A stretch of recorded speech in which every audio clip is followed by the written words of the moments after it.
The darkest horror story that will haunt you. When you've been with somebody 6 years, you get comfortable thinking you know everything about them, every laugh, every silence, every little tick.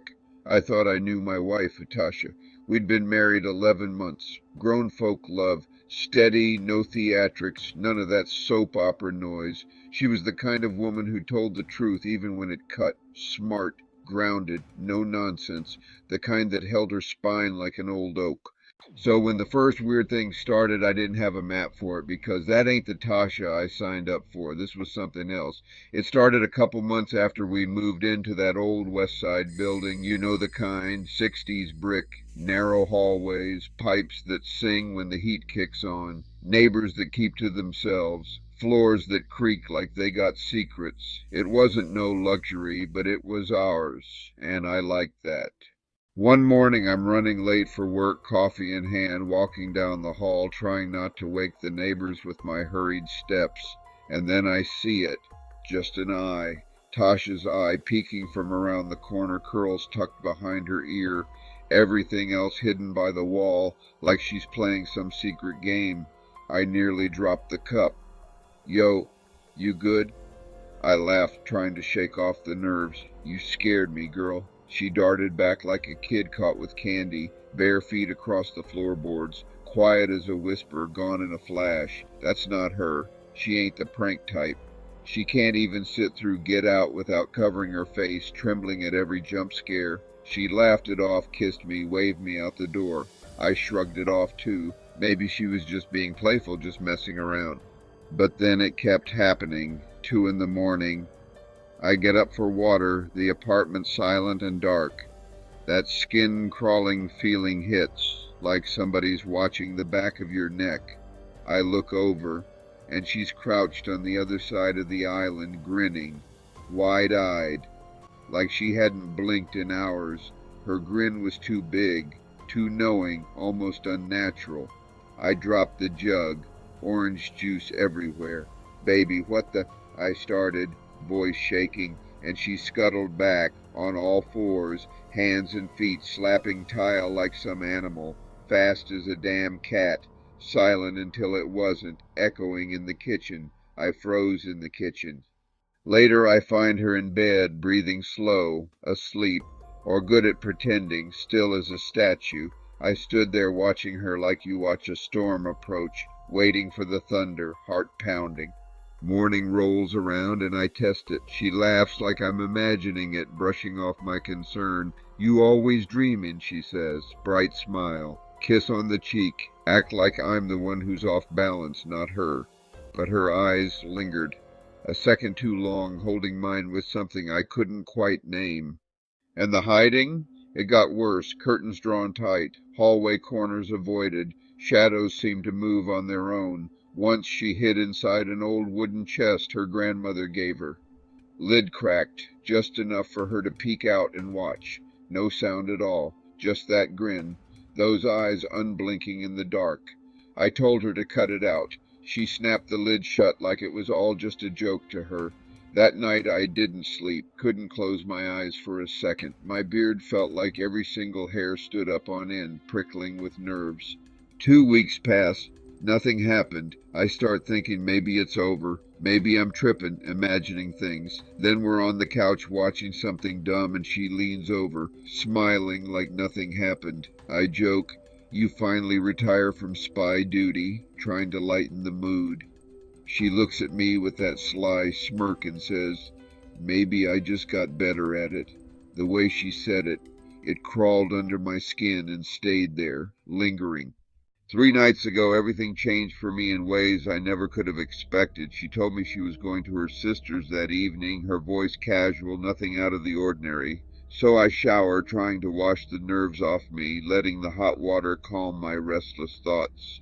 Rinsing soap from my hair, my mind drifting to work and the endless to-do lists waiting for me. I open my eyes and there she is, her head pushed through the shower curtain, just watching, not her whole body, just her head, curls dripping, black streaks where mascara ran like tears down her cheeks. That grin, stretched too wide, almost unnatural, teeth clenched like she was about to laugh but couldn't, as if something was holding her back. I screamed, slipped, hit the cold, hard tile. She didn't move, didn't blink, just stood there, just stared like the world had stopped for her, frozen in that moment. Then, slow as molasses, she pulled her head back and the curtain swung, swaying in the steam. Slam! The door hit the frame hard enough to rattle the mirror on the wall. I locked the bathroom and paced for an hour, heart pounding, afraid to leave. Heart like a fist, thought she was outside, breathing, waiting for me. When I finally peeked out the door, nothing, just an empty hall.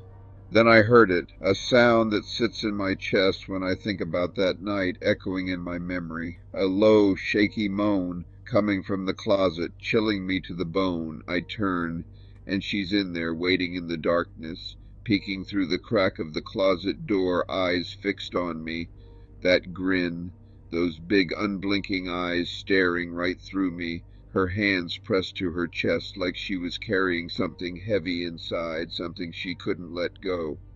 She makes this guttural sound, it half moan, half imitation, like she's trying to be human and failing, and it haunts me still.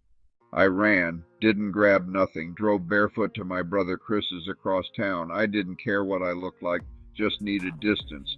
Phone lights up with her calls and texts. Where you at? Why'd you leave? Normal, as if she hadn't nearly ripped my mind out. I crash at Chris's for a couple nights, but it don't stop. Second night I wake feeling watched.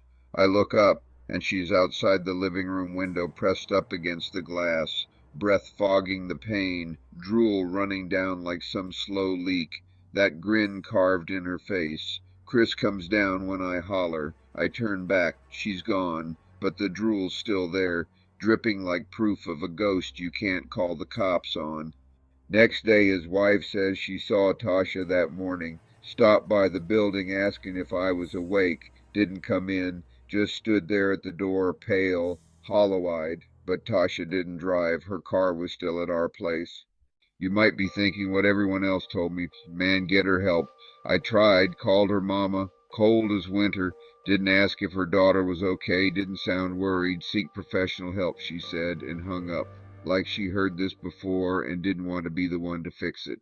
We go back to the apartment the next morning, front door wide open, curtains drawn, the whole place smelling like something died and they forgot to bury it. Warped air, heavy, rotten. We call her name, walk every room, nothing. Then I look up the staircase, our wedding picture, smashed, glass gone, the frame empty on her half, torn clean out, like somebody wanted to erase her existence and left mine. I don't know where Tasha is, phone's dead. Car still sitting there like she stepped out for a minute and never came back. But sometimes when the house gets quiet and the city hums low in the distance, I feel her watching, right behind the drywall, near the vents, around the corners, and if I listen close enough in the dark, I swear I hear a breath, soft, patient, a little sniff, a tiny moan, peeking, waiting. So yeah, you think you know the person you love, but there's a line where familiar turns to stranger, and the city is full of corners where people hide. If you hear something scratching behind your wall at night, don't assume it's the pipes, and if the one who loves you starts smiling like it ain't their face, don't turn your back. If this story hit too close to home, you already know what to do.